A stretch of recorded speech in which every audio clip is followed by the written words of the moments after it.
I didn't cry when my brother raised his glass at our Christmas dinner and told everyone at the table that I no longer had any rights in the company my father built. That surprised me. I'd always imagined that if my family ever turned on me like that, it would break something inside my chest, that my throat would close, that tears would come, hot and humiliating, in front of people who already thought I was weak. But instead, I felt calm, cold even, like the moment right before a car crash, when time stretches and your body goes quiet because it already knows there's no stopping what's coming. My name is Angela Peterson. I'm 32 years old, and that Christmas dinner in my parents' house in Phoenix wasn't the beginning of the betrayal. It was the moment they finally said out loud what they'd been showing me for years. The dining room looked exactly the way it always did on holidays, the long oak table polished to a shine. My mother's special occasion china laid out like museum pieces no one was allowed to touch except twice a year. Candles burning with that fake pine scent she loved because it made the house feel festive. Outside, palm trees were wrapped in white lights because that's what Christmas looks like when you live in Arizona and still want to pretend you're part of the Midwest your parents grew up in. My brother Ryan stood at the head of the table, wine glass raised, wearing the same confident smile he always used when he was about to take something that didn't belong to him. "I just want to thank everyone for being here," he said. "Family means everything. And moving forward, it's important we're all aligned about the future of Peterson Properties." I knew that tone. Smooth, performative, like he was already rehearsing how this would sound later when he told the story to someone else. Then he turned his head slightly and looked straight at me. "And for clarity," he continued, still smiling, "Angela will no longer be involved in ownership or decision-making at the company. Dad built this business. It deserves leadership that understands vision, not just spreadsheets." There it was. No warning, no conversation beforehand, no private discussion. Just a public execution disguised as a toast. My mother nodded immediately, lips pressed into a satisfied line, as if this were something she'd been waiting to hear said out loud. My cousin Tracy froze with her fork halfway to her mouth. Ryan's wife Denise shifted in her chair, eyes flicking between us, already calculating which side was safer to stand on. My father didn't say anything. He just stared down at his plate, hands folded like a man who'd already decided silence was easier than courage. I looked around the table and realized something that hurt more than the announcement itself. No one was surprised. Not one of them said, "What?" Not one of them asked, "Since when?" Not one of them looked at me like this was unfair. Because this decision hadn't been made tonight. It had been made slowly, quietly, over years. I set my napkin down, leaned back in my chair, and smiled. That really threw them. Ryan's smile faltered just a little, like he'd missed a step in a dance he thought he knew by heart. "In that case," I said calmly, "you won't be needing this." I reached down beside my chair and placed a thick folder in the center of the table.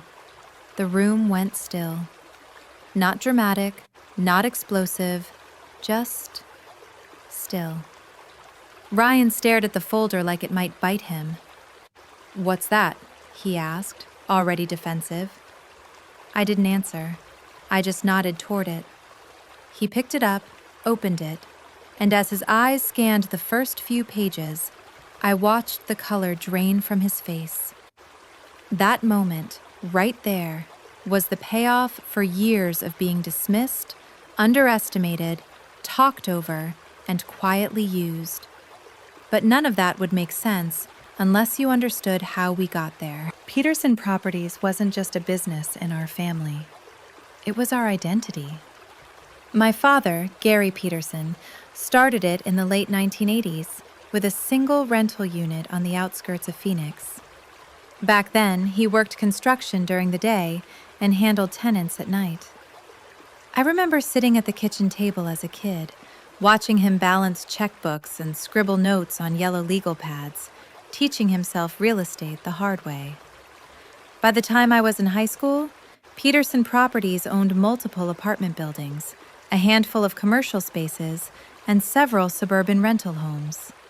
It wasn't flashy, but it was stable, profitable, something my parents were proud of. Ryan, my older brother by 4 years, grew up knowing one thing for certain. One day, the company would be his. He was the firstborn, the son, the one my mother loved to call a natural leader, even when he couldn't keep a part-time job for more than 6 months without drama. I was the opposite. Quiet, responsible, good with numbers. The kind of kid teachers trusted to hand out tests and collect homework. The kind of kid who learned early that praise came when you didn't make waves. When I graduated college with a degree in finance, it made sense, at least to me, that I'd join the family business. They needed someone to manage the books, to modernize systems, to keep things organized. Ryan called it helping out. My mother called it supporting your brother. My father just nodded and said, "You're good with details, Angie." I joined Peterson Properties at 22, fresh out of college, optimistic and painfully loyal. I worked under Ryan's title, even though I handled the actual operations: accounting, budgeting, lease negotiations, vendor contracts, loan restructuring. When the 2008 housing crash hit, we were exposed, over-leveraged, one bad quarter away from losing everything my father had built. Ryan panicked. I stayed up nights running numbers, calling banks, renegotiating terms, restructuring debt. I worked weekends, holidays, missed birthdays and weddings because the company needs you right now. We survived. Not because of Ryan's vision, because I made sure we did. At the first board meeting after we stabilized, Ryan stood up and gave a speech about strategic resilience and bold leadership. My mother beamed. My father clapped. No one mentioned the spreadsheets, the renegotiated loans, the nights I slept on the couch in my office. That was the first time I felt something crack. But I told myself it didn't matter.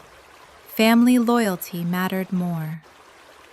Over the years, the pattern became clear. Ryan made big, flashy decisions, risky developments, overpriced properties, growth opportunities that looked great in presentations and terrible on balance sheets. I cleaned up the mess. When projects failed, I absorbed the damage quietly. When they succeeded, Ryan took the credit loudly. My mother always defended him. "He's got instincts," she'd say. "You worry too much," she'd add, waving off my concerns like I was being dramatic. Any time I pushed back, I was accused of being negative, unsupportive, not a team player. At family dinners, the comments started slipping in. "Still single, Angela? You spend too much time with numbers. Men don't like women who argue." Ryan laughed along, tossing out jokes about me being married to spreadsheets. His wife Denise would smile politely, the way women do when they're relieved they're not the target. I swallowed it all, because that's what women like me are trained to do. Things changed when the money started disappearing. At first, it was subtle. An expense here, a vague invoice there, consulting fees without clear deliverables, business trips that didn't line up with calendars or emails. When I asked questions, Ryan brushed me off. "Relax, Ange," he'd say. "It's all part of doing business." When I pressed harder, my mother stepped in. "Stop micromanaging!" She snapped once over speakerphone. "You're not the boss!" That sentence stuck with me, because technically, she was right. I wasn't the boss. I was just the one making sure the lights stayed on. By the time Ryan demanded a $50,000 transfer for a critical investment without documentation, I knew something was wrong. When I refused, everything shifted. The tone, the warmth, the illusion of family. My mother accused me of being selfish, of tearing the family apart. Ryan told me I was holding the company back. My cousin Tracy stopped responding to my messages altogether. And my father, my quiet, passive father, said nothing. That was when I stopped trying to be liked. That was when I started paying attention. I began documenting everything, quietly, methodically, like I always did. Every transfer, every invoice, every email Ryan didn't think anyone would ever read again. I didn't know yet how it would end. I just knew I was done being blind. And that Christmas dinner, the toast, the folder, the frozen look on Ryan's face, that was only the beginning of what would happen next. After that Christmas dinner, something shifted in the way my family looked at me. Not openly, not dramatically, just enough that I could feel it every time my phone buzzed and it wasn't one of them. Every time a meeting happened without me. Every time my name was left off an email chain I used to be copied on automatically. They didn't fire me outright. That would have been messy. Instead, they did something much more familiar. They iced me out. The week after Christmas, I showed up to the office like I always did. Same beige blazer, same coffee from the corner cafe, same parking spot I'd been using for years. But when I walked into the conference room for our Monday operations meeting, Ryan was already there. So was my mother. Tracy sat at the far end, laptop open, avoiding my eyes.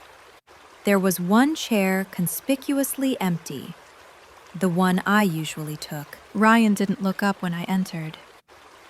"Oh," he said casually, like he'd just noticed me. "We already started." I stood there for a second, waiting for someone, anyone, to say something. No one did. So I pulled out a chair and sat down anyway. Ryan cleared his throat. "Angela, we're restructuring roles," he said. "For now, we don't need you in these meetings. We'll loop you in if anything comes up related to accounting."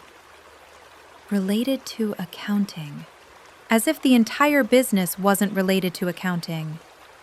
My mother nodded, hands folded on the table like this was a reasonable decision made by reasonable adults.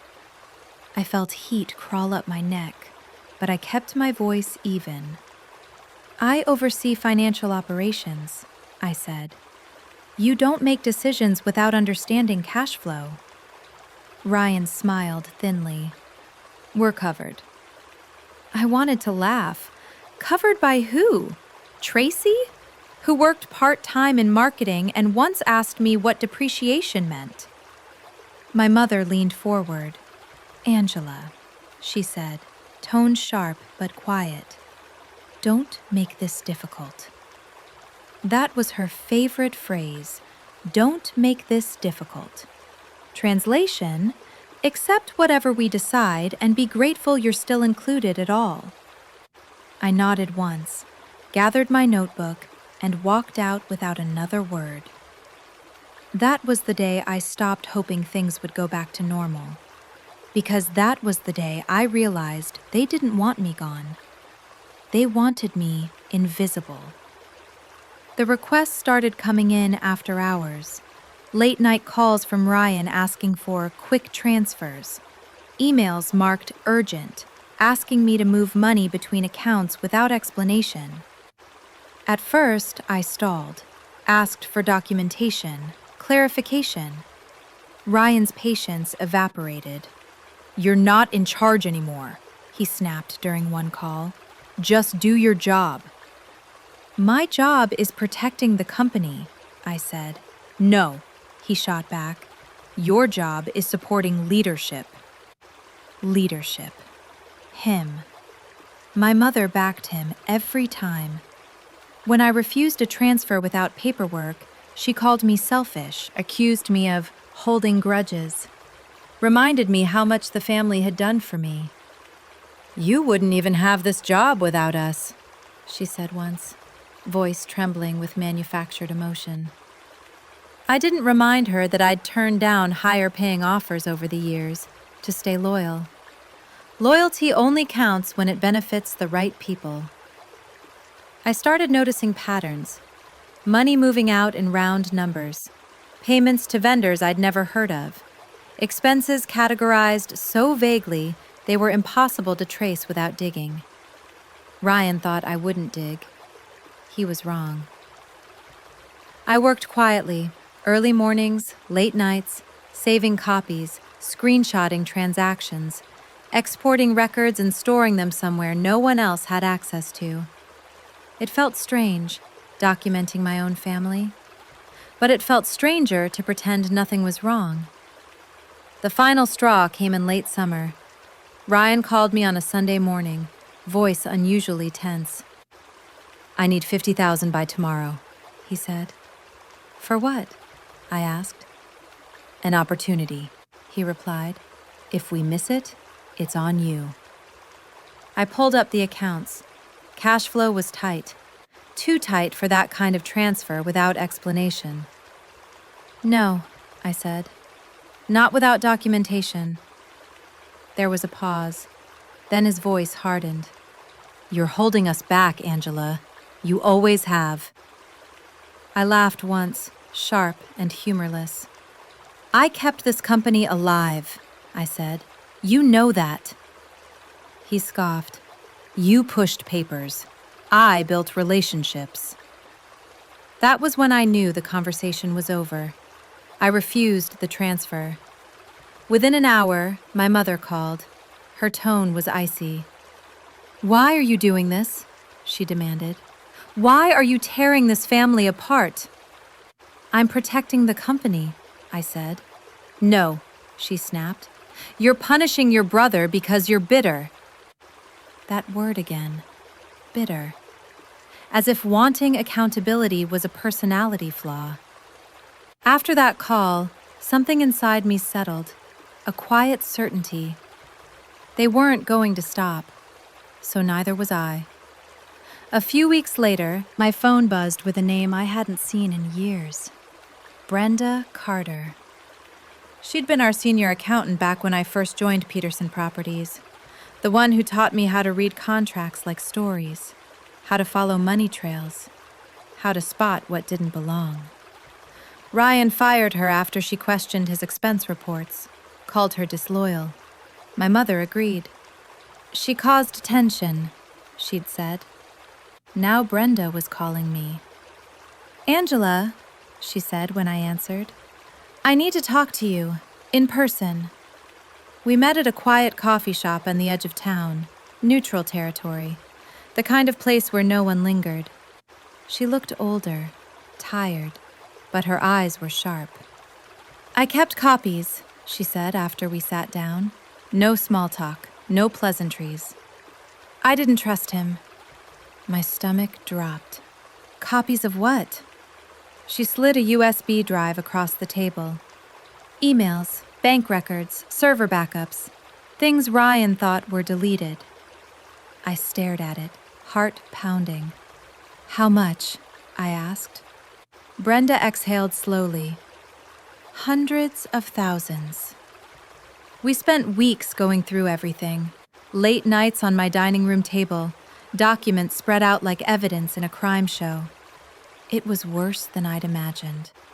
Shell companies, fake vendors, transfers disguised as consulting fees, personal expenses billed as client entertainment, a yacht rental, a luxury resort stay, a custom watch, all paid for with company money.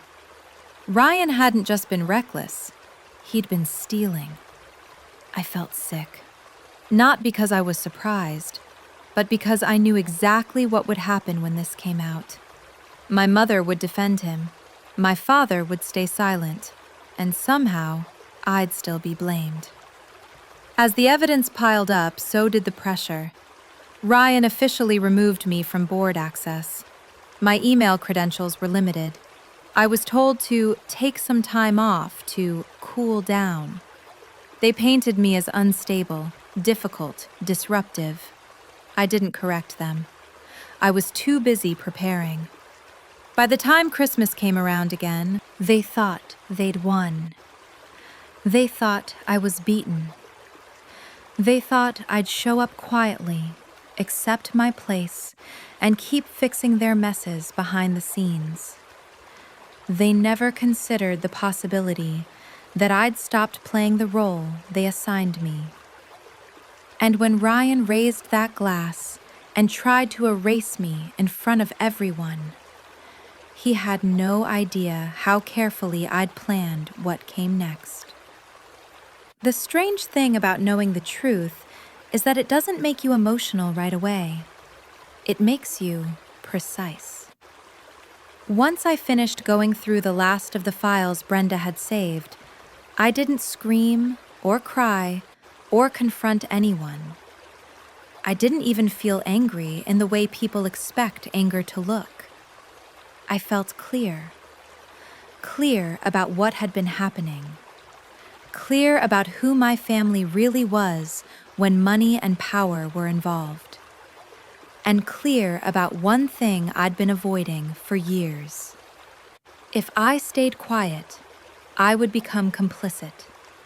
And if I confronted Ryan directly, I'd lose everything before I ever had the chance to protect myself. So I did what I'd always done best. I planned. The first call I made wasn't to a lawyer. It was to a therapist. That might sound strange, but I knew I couldn't do what I was about to do if I kept hoping my family would suddenly become people they had never been. I needed help letting go of the fantasy version of them, the version where my mother would finally choose fairness over control, the version where my father would find his voice, the version where my brother would feel remorse. That version didn't exist. Once I accepted that, everything else got easier. The second call I made was to an attorney Brenda recommended, a woman in her late 40s who specialized in corporate governance disputes and family-owned businesses. She listened, didn't interrupt, didn't react emotionally when I laid out what I had. When I finished, there was a pause. "Do you have copies of everything?" she asked. Yes. "Stored somewhere they can't access?" "Yes." "Then you're not powerless," she said. "You just have to decide what you want." That question stayed with me for days. What did I want? Revenge was tempting. Public humiliation even more so. But neither would give me what I actually needed. Freedom. If I destroyed Ryan publicly without protecting myself legally, my mother would retaliate. My father would retreat further into silence, and I'd still be tied to them through the company. I didn't want to win an argument. I wanted out. My lawyer laid out the options carefully. Ryan had operational control, but ownership was split. My father still held significant shares. So did my mother, and so did I. That mattered. With the right strategy, I could force accountability without standing in the blast radius. The solution wasn't loud. It was structural. We began quietly reaching out to outside investors, neutral third parties with experience stepping into distressed family businesses, people who didn't care about family dynamics, only numbers, compliance, control. At the same time, we prepared the documentation for a full forensic audit, not a threat, a certainty. I didn't tell my family any of this. I let them believe the version of me they were comfortable with. The bitter daughter, the difficult sister, the woman who didn't know her place. Ryan grew bolder as I grew quieter. He started excluding me completely, talking about me like I wasn't in the room when I was, making jokes about how much lighter things felt without my constant negativity. My mother joined in. "At least now we can move forward," she said once, smiling too brightly across the dinner table. My father watched silently. I stopped asking him to speak up. Silence is a choice, and he'd been making it for years. The final preparations took months. Contracts drafted, shares reassigned, safeguards put in place. By the time December rolled around again, everything was ready. All that was left was timing, and my family gave it to me. They insisted on hosting Christmas dinner at my parents' house. Big, formal, like old times. Ryan loved a stage. I agreed to come without hesitation. That should have warned them. On Christmas Eve, I slept better than I had in years. No anxiety, no second-guessing, just resolve. When I arrived the next night, the house was full. Extended family, wine flowing, laughter bouncing off walls. My mother hugged me stiffly. "I'm glad you came," she said. "Let's just keep things peaceful tonight." I smiled. I planned to. Ryan avoided me until dinner. Then, right on cue, he stood up with his glass. And we know how that ended. As Ryan flipped through the folder I'd placed on the table, his hands began to shake. "This is ridiculous," he muttered. "These are taken out of context." "Are they?" I asked calmly. He looked up at me, eyes flashing. "You went behind my back." "No," I said. "I went behind your lies." Denise leaned over, pulling the folder closer, scanning pages faster now. "What is this?" she asked, voice tight. "Why is there a payment for a trip I thought you paid for?" Ryan snapped the folder shut. "This isn't the time." "It's exactly the time," I said. My mother jumped in immediately. "Angela, you've always been dramatic," she said sharply. "You're embarrassing the family." I looked at her. "Mom," I said quietly, "you helped him do this." Her mouth opened, then closed. My father finally looked up. "What are you talking about?" he asked, voice barely above a whisper. "I'm talking about money being taken from the company for years," I said. "About expenses you signed off on without asking questions. About silence." The table erupted. Denise demanded explanations. Tracy stared at the documents, pale and shaken. Ryan yelled about betrayal and loyalty. I waited until the noise burned itself out. Then I stood. "I'm done," I said. They froze. "I've already transferred my shares," I continued. "Effective immediately, Peterson Properties is under outside control, pending a full audit." Ryan lunged to his feet. "You can't do that!" "I already did." My mother looked like she'd been slapped. "You destroyed this family," she hissed. "No," I said evenly. "I stopped letting it destroy me." I didn't raise my voice. I didn't argue. I just told the truth. Then I walked out. I didn't look back. The first week after Christmas felt unreal. My phone didn't stop buzzing, but I didn't answer it. Ryan left voicemails that shifted from rage to panic in the span of hours. My mother sent long texts dripping with guilt and revisionist history. Tracy tried apologizing in fragments, like she was afraid to say too much and pick the wrong side again. My father didn't call at all. That silence hurt more than the yelling. But for the first time in my life, I didn't chase it. The audit began quietly and then, all at once.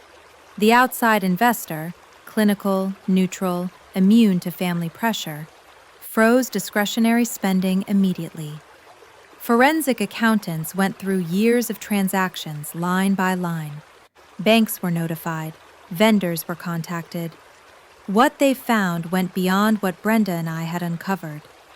Ryan hadn't just been skimming. He'd been bleeding the company. Hundreds of thousands of dollars rerouted through shell vendors, personal expenses disguised as client entertainment, loans taken out against company assets without proper approval. My mother's signature appeared on documents she later claimed she didn't remember signing. My father's name was on approvals he never read. Within a month, Peterson Properties lost several long-standing clients.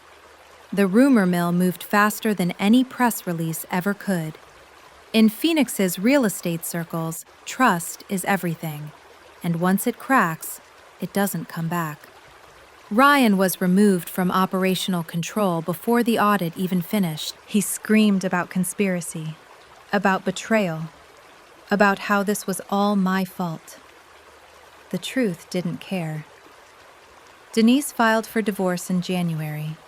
I found out through court records, not family gossip. She cited financial deception and misuse of marital assets. Apparently, Ryan had drained their joint savings the same way he'd drained the company. That was the first time I felt something close to pity. But it passed.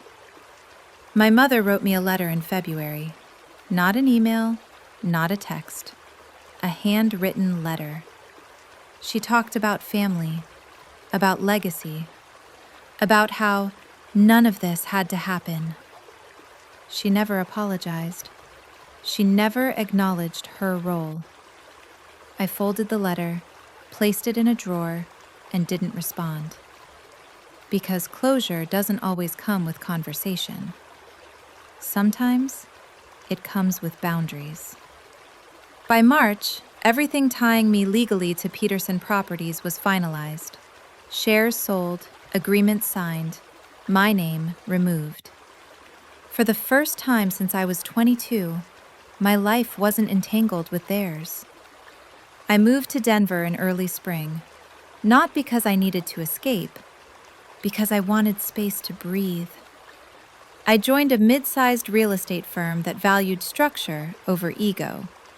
The first time I presented a financial plan and wasn't interrupted, talked over, or dismissed, I almost didn't know what to do with myself.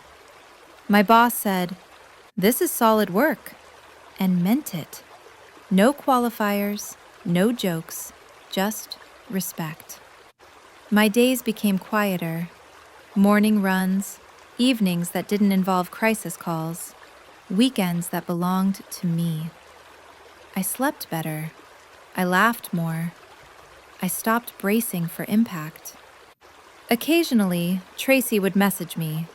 Updates, apologies, attempts at rebuilding something. I wished her well from a distance. Ryan tried once more. A single email. No subject line. Fix this. I deleted it. Because fixing things had never been my responsibility. Looking back, I don't feel victorious. I feel free. And that feels better than any apology ever could. If you're listening to this and you recognize yourself in it, if you're the one who keeps everything running while being told you're too much, too difficult, or not a team player, I want you to hear this clearly. Being useful is not the same as being valued. And loyalty that only flows one way isn't loyalty. It's exploitation. You are allowed to stop. You are allowed to leave. You are allowed to choose yourself without explaining it to anyone. I didn't lose my family. I lost the illusion that they would ever protect me the way I protected them. And in its place, I built something better, a life that finally belongs to me.